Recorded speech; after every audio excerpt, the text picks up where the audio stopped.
വചനാമൃതം തയ്യാറാക്കി അവതരിപ്പിക്കുന്നത് സുനിൽ കുമാർ കട്ടാടശ്ശേരി.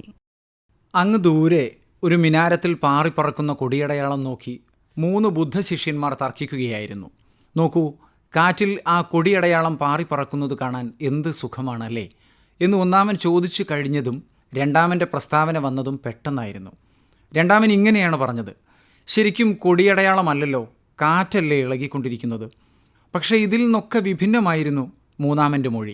നിങ്ങളുടെ മനസ്സാണ് യഥാർത്ഥത്തിൽ ഇളകുന്നത് എന്നായിരുന്നു മൂന്നാമൻ പറഞ്ഞത്. യഥാർത്ഥത്തിൽ ഇന്നത്തെ ലോകത്തിൻ്റെയും ജനതയുടെയും കാഴ്ചപ്പാട് ഏതെങ്കിലും ഒരു കാര്യത്തെ വിലയിരുത്താൻ ശ്രമിച്ചാൽ ഏതാണ്ട് ഇതേപോലെയായിരിക്കും അഭിപ്രായങ്ങളായി ഉയർന്നു വരിക.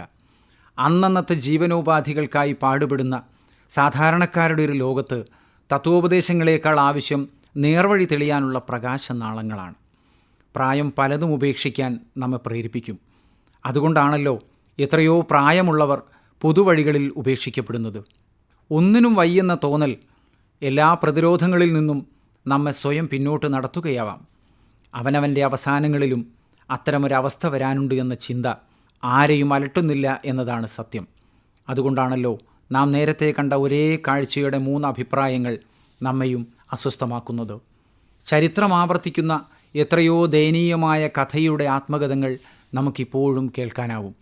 പരീക്ഷ എഴുതാൻ പിതാവിൻ്റെ പേന ലഭിക്കാത്തതിൽ മനംനൊന്ത് പുത്രൻ ആത്മഹത്യ ചെയ്ത വാർത്തകൾക്കു ശേഷം പും എന്ന നരകത്തിൽ നിന്നും പിതാവിനെ ത്രാണനം ചെയ്യുന്നവനത്രേ പുത്രനെന്ന് നാം സ്വയം ആശ്വസിക്കുകയും ചെയ്യും. പ്രായങ്ങളുടെയും ആഗ്രഹങ്ങളുടെയും അകലം എന്നാണ് നമുക്കിടയിൽ ചുരുങ്ങി വരിക. ഒരുതരം മാനസിക അടിമത്തമാണ് നമ്മുടെ തലമുറ ഇതിനൊക്കെ പ്രേരിപ്പിക്കുന്നത്. ഒരിക്കലൊരു സ്ത്രീ മറ്റൊരു സ്ത്രീയോട് സർവ്വസാധാരണമായൊരു ചോദ്യം ചോദിച്ചു. അതിപ്രകാരമായിരുന്നു: സ്ത്രീകളുടെ വിമോചനത്തിൽ നീ വിശ്വസിക്കുന്നുണ്ടോ? തീർച്ചയായും ഞാൻ വിശ്വസിക്കുന്നുണ്ടെന്ന് അവർ പ്രതിവചിച്ചു. ആദ്യത്തെ സ്ത്രീ തൻ്റെ രണ്ടാമത്തെ ചോദ്യവുമായി വന്നു. പിന്നെ എന്തുകൊണ്ടാണ് നീ വിവാഹിതയാകാൻ പോകുന്നതെന്നായിരുന്നു അവരുടെ ചോദ്യം. വളരെ വിചിത്രമായിരുന്നു മറുപടി. ആദ്യം കെണിയിൽ വീണാലല്ലേ മോചനം സാധ്യമാകൂ എന്ന്. നമ്മയൊക്കെ വേട്ടയാടുന്നത് ഇത്തരം പരീക്ഷണങ്ങളുടെ തനിയാവർത്തനമാണ്. വളർന്നു വരുന്ന തലമുറ ഇത്തരം സഹനങ്ങൾക്കും അപ്പുറമാണ് ജീവിതം സ്വായത്തമാക്കുന്നത്. സ്വയം പരീക്ഷണങ്ങളിലൂടെ കടന്നു വരാത്ത ഒരു ജനതയെ അതിജീവനത്തെക്കുറിച്ച് പഠിപ്പിക്കുന്നതിൽ ഒരു കാര്യവുമില്ല തന്നെ. പരീക്ഷയിൽ മാർക്ക് കുറഞ്ഞതിന് വഴക്കു കേട്ടാൽ വീടുപേക്ഷിച്ചു പോവുക, ഉദ്ദേശിച്ച വിഷയങ്ങൾക്ക് പ്രവേശനം ലഭിച്ചില്ലെങ്കിൽ ആത്മഹത്യ ചെയ്യുക, ഒപ്പം പഠിക്കുന്നവരെക്കാൾ താഴെയാണ് താനിപ്പോഴും എന്നോർത്ത് സ്വയം ഭയം ജനിപ്പിക്കുന്നവരായി തീരുക എന്നീ കാര്യങ്ങളിൽ മനംനൊന്തവരായി ഒരു തലമുറ സ്വയം പരിണമിച്ചിട്ടുണ്ടെങ്കിൽ അത്തരം കാര്യങ്ങളിൽ നാം ഒരു പര്യാലോചന നടത്തിയേ മതിയാവൂ. പ്രായോഗിക ജീവിതത്തിൽ നിസ്സാരത എന്തെന്ന് നാം മനസ്സിലാക്കിയില്ലെങ്കിൽ നിതാന്തമായ ഗൗരവത്തോടെ ആത്മഹത്യാ പ്രവണതകളെയെങ്കിലും തിരുത്താനുള്ള ഒരവസരം നാം സ്വയം കണ്ടെത്തേണ്ടിയിരിക്കുന്നു. പ്രകാശം പോലെ ബുദ്ധി ഉദിച്ചു വരുന്ന ശിരസ്സുകളാണ് ഭാവിയുടെ ദിശാസൂചകമെന്ന് സോഷ്യലിസ്റ്റ് ആശയത്തിൻ്റെ പ്രചാരകനായ ജയപ്രകാശ് നാരായൺ പറഞ്ഞത് ചരിത്രത്തിൽ രേഖപ്പെടുത്തപ്പെട്ട കാര്യമാണ്. ഒരു തലമുറ മുൻ തലമുറയെ പാടെ അവഗണിക്കുമ്പോൾ അവിടെ രൂപം കൊള്ളുന്നത് വല്ലാത്തൊരു ആന്തരിക പ്രക്ഷോഭം തന്നെയാണ്. ദൈവേച്ഛയുണ്ടെങ്കിൽ ഉപാധി കൂടാതെ നാളെ ഞാൻ ഏതെങ്കിലും ഒരു കാര്യം ചെയ്യുമെന്ന് പറഞ്ഞു പോകരുതെന്ന് വിശുദ്ധ ഖുർആൻ വെളിവാക്കുന്നുണ്ട്. ചില ചിന്തകൾ ഒരുപാട് കാര്യങ്ങൾ നമുക്ക് മനസ്സിലാക്കി തരും പോലെ ചില ബന്ധങ്ങളും ചില ആത്മബന്ധങ്ങളായി പരിണമിക്കാറുണ്ടല്ലോ.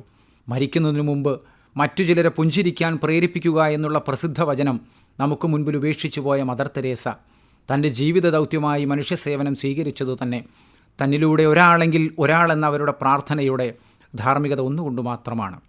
ഒന്നിനെയും ഉപേക്ഷിച്ചു പോകാൻ കഴിയാത്ത ഒരു ജനതയുടെ നിലവിളികൾക്ക് പ്രഥമ പരിഗണന നൽകുന്ന ഒരു ഭരണാധികാരിയുടെ മനസ്സായിരിക്കണം ഓരോ പൗരനും ഹൃദയത്തിൽ സൂക്ഷിക്കേണ്ടതെന്ന് പരോക്ഷമായി പറഞ്ഞുവെച്ച ഒരു തലമുറയുടെ ഭാഗമാണ് നമ്മളെന്നത് അഭിമാനാർഹമായ കാര്യമാണ്.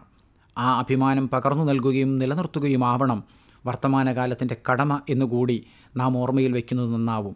ചിലത് കടങ്ങളാണെങ്കിൽ ചിലത് കടപ്പാടുകളാണ് എന്ന നെൽസൺ മണ്ടേലയുടെ വാക്കുകളെ നമുക്ക് മറക്കാതിരിക്കാം. വചനാമൃതമാണ് നിങ്ങൾ ഇതുവരെ കേട്ടത്. തയ്യാറാക്കി അവതരിപ്പിച്ചത് സുനിൽ കുമാർ കട്ടാടശ്ശേരി.